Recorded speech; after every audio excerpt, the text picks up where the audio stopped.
SK온 비상장 기업입니다만 자동차 배터리 3사 중에 하나입니다. 2023년도 1분기 실적을 스루풋 회계로 분석하고 적자 상태이기 때문에 손익분기점 예측을 해보는 내용을 소개하도록 하겠습니다. 매출은 무려 110%가 증가했습니다만은 영업손실 42.7% 감소를 시켰습니다. 성과는 나아졌다는 얘기가 되겠죠. 가공비 배부 재고자산 회전율은 3.1회전으로 산출이 됩니다. 분기에 3회전이면은 양호한 실적이라고 우선 볼 수 있겠습니다. 구독, 좋아요는 제게 큰 힘이 되겠고요. 필요하시면은 1.5배속을 보시기 바랍니다. 먼저 원가회계 손익으로서 매출은 2조 5천억 원대로서 전년보다 110.4%가 증가했는데요. 거꾸로 재고자산은 감소를 했습니다. 원가회계는 재고자산의 감소는 이익의 감소인 결과로 나오게 됩니다.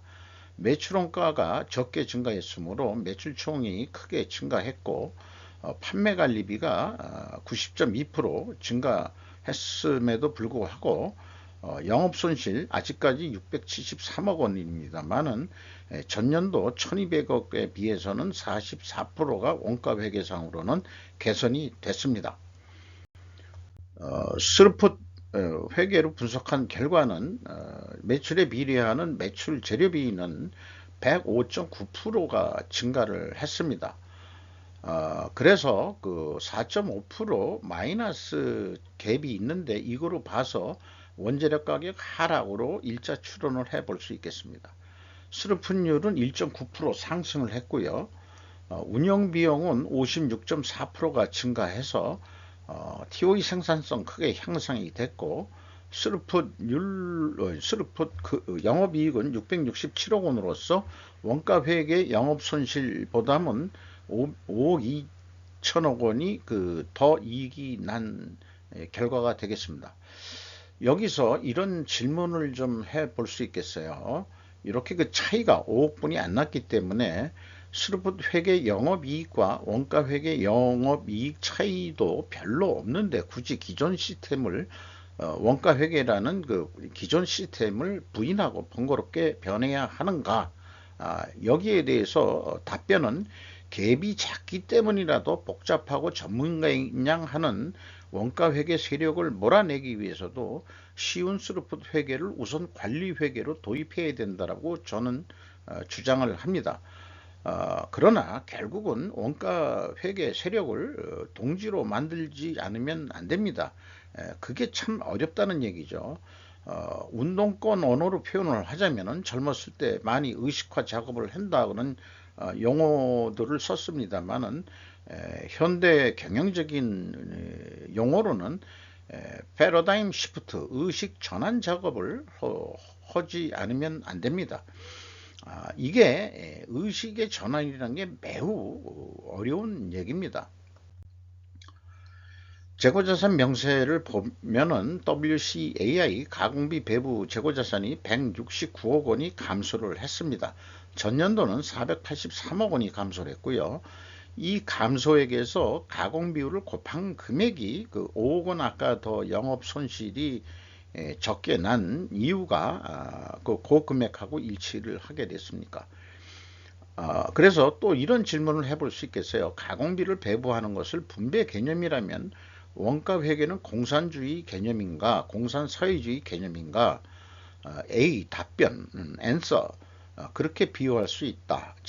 자유자본주의에서 사실상 분배 개념의 원가 회계에 세뇌되었던 것이다. 따라서 개선할 필요가 있는 것이다. 라고 의식 전환을 위한 어떤 그런 메시지를 한번 만들어 봤습니다. 비용의 성격적 분류 내용을 살펴보면은 1번과 2번 전체 영업비용을 1번과 2번으로 디커플링해서 표현하면은 매출원가 재료비는 105.2%가 증가했고요. 운영비용은 56.4%가 증가했습니다.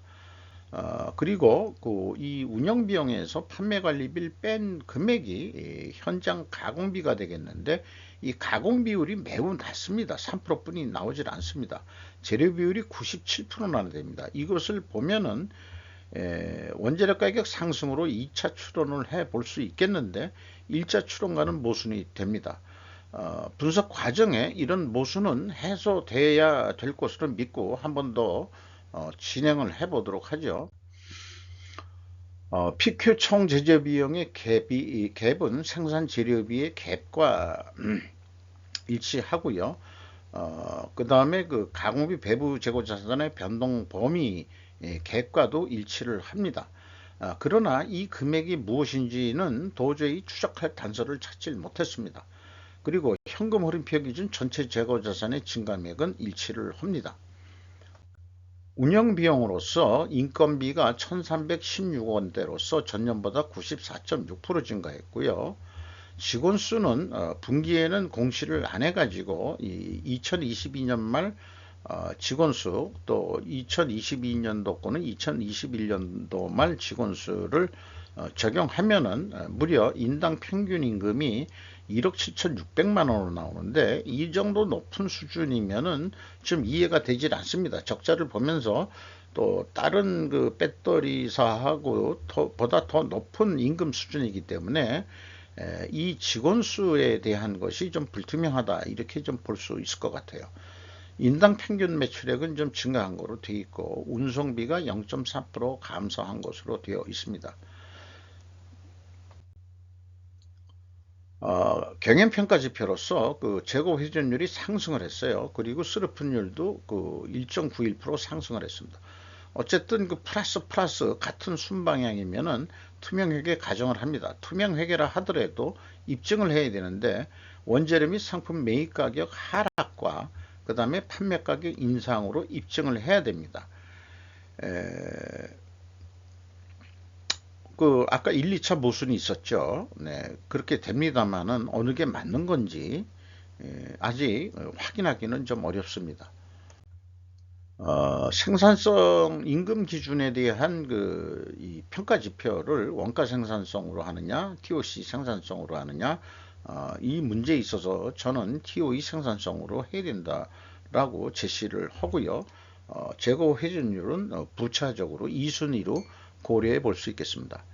지금까지 내용을 조금 더 논리적으로 얘기하기 위해서는 재고 회전율 상승과 수르픈율 상승 순방향이면 투명하게 가정을 해야 되는데, 왜냐하면은 원재료 가격 하락과 판매 가격 상승, 가중평균 가격을 데이터 확인을 할 수 있기 때문이다.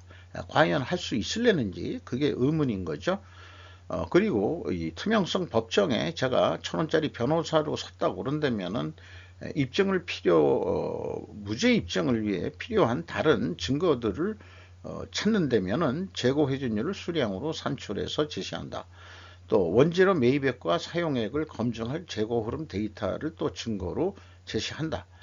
그 다음에 재고 자산의 변동 범위 기준을 WCAI로 표준화한 상태의 그 재고 흐름을 또 보여줘야 된다. 이렇게 이건 이제 좀 부수적인 얘기가 될 수 있겠죠. 그래서 원재료 가격이 하락했을 것이라는 그 검증 반증 추론에서 원재료 가격은 2% 내려간 것으로 일단 확인이 됩니다. 그러나 판매 가격 상승 입증은 검증 불가능합니다. 판매 가격이 상승했다고 보는 거죠. 그런데 그 회사는 주요 제품 가격은 고객사의 계약에 따라 결정되어 영업 긴밀에 해당돼서 못 알려주겠다, 이렇게 얘기를 했습니다. 전반적으로 자동차 배터리에 대한 이 관점을 얘기하게 될 것 같으면, 전기차 가격에서 배터리 비중이 지속적으로 높아질 것 같다. 전기차 폐차 시 배터리 소유권은 누구에게 있는가? 중고차 가격이 의외로 그래서 높아질 수 있다. 차주 산 사람이 말하자면은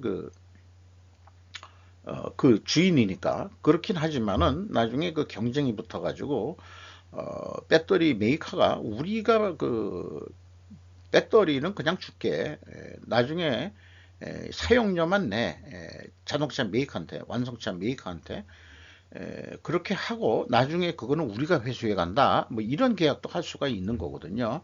왜냐, 그게 도시광산이라고 할 만큼 리사이클링 해가지고 다시 사용할 수 있는 그런 거기 때문에 그럴 것입니다. 워낙이나 지금 자원 전쟁이기 때문에 그 자재에서 다시 뽑는 도시광산이 향후 또 활성화되지 않을까 이렇게 생각을 하고요.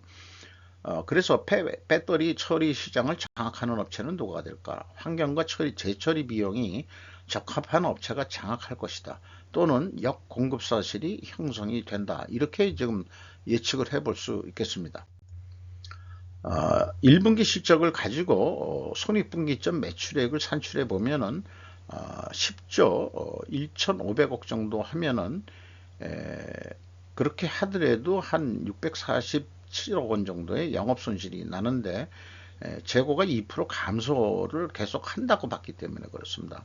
근데 재고를 한 5%만 더 올려보자. 그래서 7%까지 그 재고를 늘린다면은 매출액이 그대로 되어 있는 상태에서 재고를 거꾸로 늘린다 그러면은 영업이익은 그 계약이 이렇게 그 매출을 더 증가 안 시키고 재고만 증가시킨다 그러면은 3,465억 원의 영업이익이 날 것이다 해가지고 이렇게 모순된 그런 상황이 나올 수 있겠다 이렇게 이제 볼 수 있겠습니다.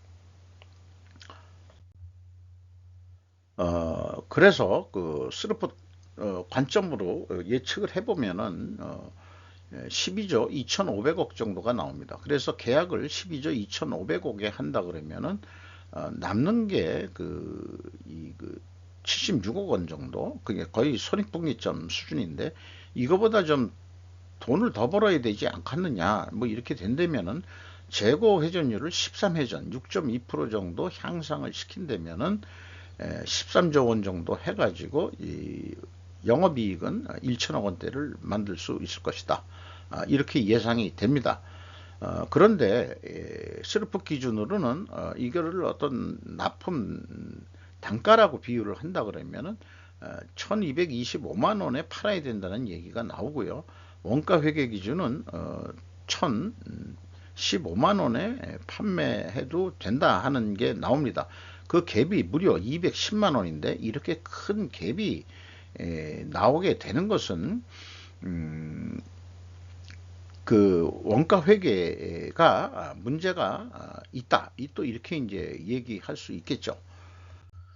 그래서 이제까지 그 통계 계획을 하면서 나온 결과들을 정리를 해본 그 매트릭스 표는 코스트 원가 회계는 재고가 증가하면 이익이 증가하고 판매 예가를 높게 나오게 만듭니다. 재고가 증가하면은 여기도 재고가 증가했죠.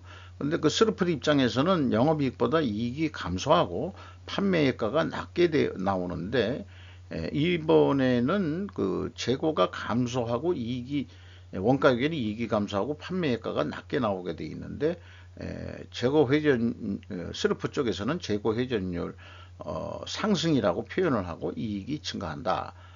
그렇게 되는데 이번에 그 예가가 좀 높게 나왔죠. 높게 나왔습니다. 이 재고가 감소를 했기 때문에 그래서 여기에 해당한다고 볼 수 있겠습니다. 근데 그 금액이 너무 큰 것이 또 왜 그런지도 좀뭐 불투명한 부분이 있는지 모르겠습니다만은 그렇게 산출이 됩니다.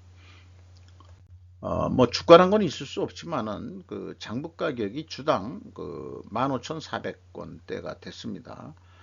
그리고 SK이노베이션이 96.54% 지분을 가지고 있습니다.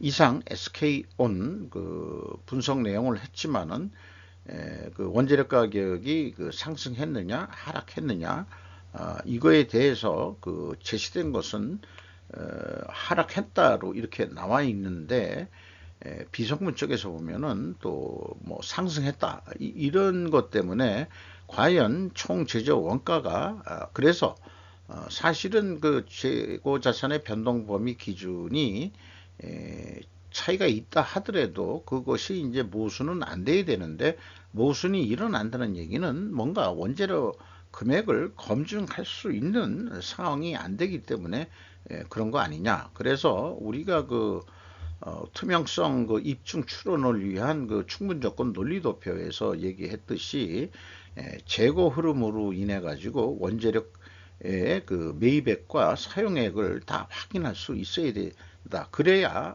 확실한 모순을 아마 해소할 수 있지 않겠냐, 이렇게 봅니다. 또한 재고 관리는 이동평균법으로 하는 전제 조건으로 우리가 판단을 해야 된다고 생각을 합니다. 이상 마치도록 하겠습니다.